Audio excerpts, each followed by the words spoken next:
I don't know why my father married and had children. I do think he wanted a son, but he got 3 daughters instead. I was the youngest, therefore the biggest disappointment. I was his last chance. Over the years, my mother often retold the story of my birth. Family legend has it that when I had managed to halfway free myself from her womb, the doctor declared that I looked like a boy.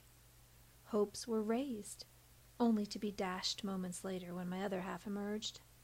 A disappointment from the start. My father wasn't even present when I was born.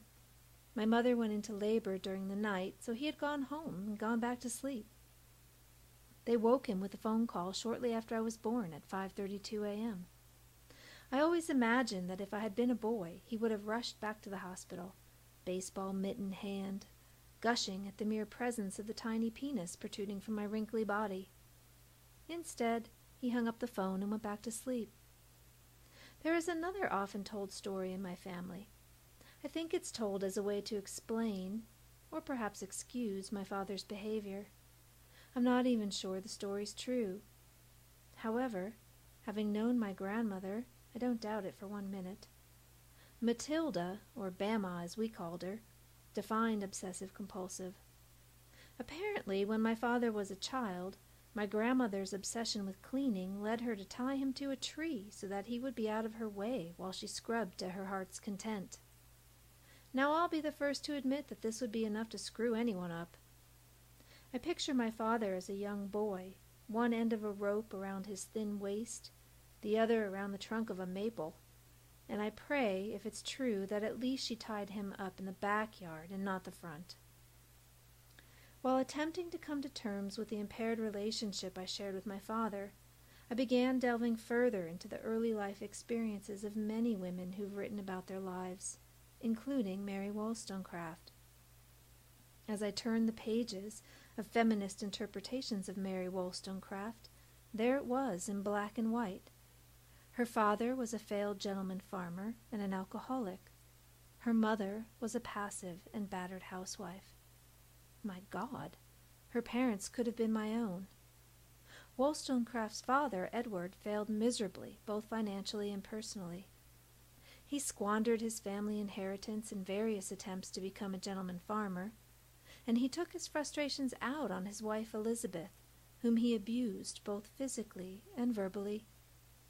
According to Wollstonecraft's husband, William Godwin, Mary often tried to protect her mother from her father's abuse, and in doing so suffered from his attacks as well. Mary also had to deal with the knowledge that both of her parents preferred her older brother Ned, and he received most of their attention while she was often left behind or ignored. As a result of this lack of parental love early in her life, Mary turned to others to fill the void. First as an adolescent and then a teenager, she turned to female confidants, including Jane Arden and later Fanny Blood. Mary approached both of these friendships with the intensity of a romantic relationship. She needed to be the center of someone's life, and if that demand wasn't met, she was miserable. In a letter to Jane after the two had argued, she wrote, "If I did not love you, I should not write so. I am a little singular in my thoughts of love and friendship. I must have the first place or none." Perhaps because I was searching for a substitute for my own father's love, and to escape his emotional abuse and my mother's passive acceptance of it, all of the important relationships in my own life followed a similar pattern. In elementary school, I was blissfully secure in my relationship with my best friend Mary Ann. We were virtually inseparable. Our lives revolved around each other.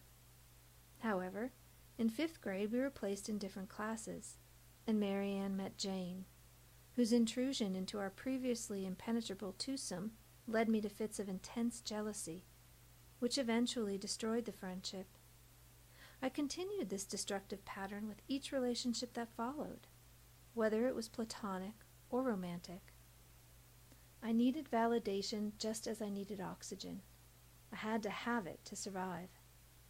I felt lost without a boyfriend in my teens and early 20s.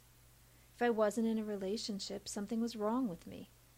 And like Wollstonecraft and so many others, I put myself into desperate situations in order to try to keep hold of relationships that were unhealthy to begin with. At the age of 16, I was an honor student, bound for the Ivy League, and convinced of my ability to succeed. Also at the age of 16, in an attempt to fill that ever-present void, I fell in love for the first time with a 21-year-old, a friend of my oldest sister's boyfriend. From a young age, I turned to older men, which is a common coping mechanism for girls with absent or abusive fathers. We're always searching for someone who can fill the role. Donnie wore an earring, smoked pot, and drove a brand new Z28. He was not the Princeton-bound scholar my parents were hoping for. He was, instead, their worst nightmare. And mine. Yet I pursued the relationship with a relentless fervor, getting drunk for the first time, having sex for the first time, both negative, degrading experiences. And much to my guidance counselor's dismay, the Ivy League application sat unopened while I searched for ways to graduate early so that I could leave home and move in with my lover.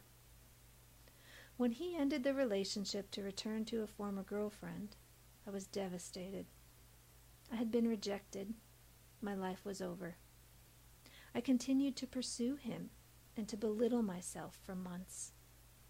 If only I loved him enough, he would love me back. If only I gave him enough, he would choose me.